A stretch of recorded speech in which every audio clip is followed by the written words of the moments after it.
ఇప్పుడు ఎవరి సహకారంతో క్యాసినో జరగకపోతేనే సీఎం సహకారంతో క్యాసినో అని చెప్పి ఆ రోజు ఈయన ధూళిపాడు నరేంద్ర గారు మాట్లాడిన మాటలు ఒకసారి చూస్తే ఈ రోజు ఏం మాట్లాడతారు నరేంద్ర గారు?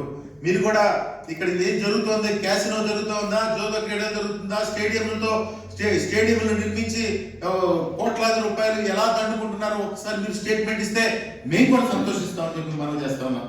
అదేవిధంగా ఈయన పట్టాభి గారు, ఈయన ప్రతిదానికి మాట్లాడతాడు. ఈయన గుడివాడ క్యాసినో ఉంటాయి, పట్టాయిలో పట్టుబడింది గుడివాడ క్యాసినో ఉంటాయి.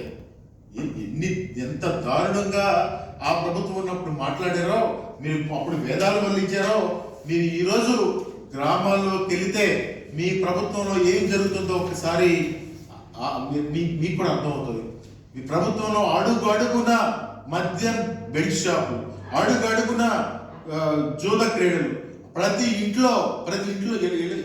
ఇంట్లో అంటే కొన్ని ఇల్లు తీసుకుని ప్రతి గ్రామంలో 10 నుంచి 15 కేంద్రాలని గ్రామాల్లో ఏర్పాటు చేసి ఒక విష సంస్కృతిని ఈరోజు గ్రామాల్లో తీసుకొచ్చి పోలీసుల ఆధ్వర్యంలో ఈ జోదాలన్నీ కూడా నిర్వహించడం చాలా దారుణమైన విషయం అని చెప్పి కూడా మనం చేస్తా ఉన్నాం.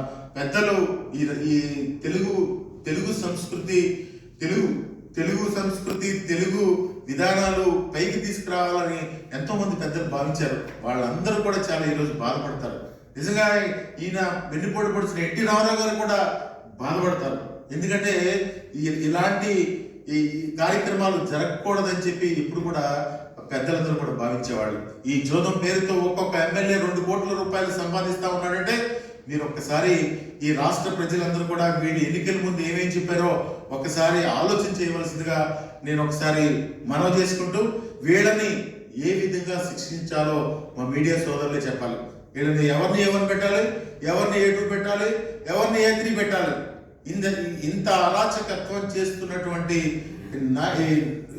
చేస్తూ సుప్రీంకోర్టు యొక్క ఉత్తర్వులను కూడా కాదని మీరు ప్రోత్సహించి బాధ్యతగా ఉన్నటువంటి స్థానాల్లో ఉన్నటువంటి ముఖ్యమంత్రి గారు కానీ ఉప ముఖ్యమంత్రి గారు కానీ వీళ్ళందరినీ ఎవరిని A1 A2గా పెట్టాలో ఒకసారి మీరే తెలియజేయవలసిందిగా మనం చేసుకుంటూ సెలవు తీసుకుంటాం.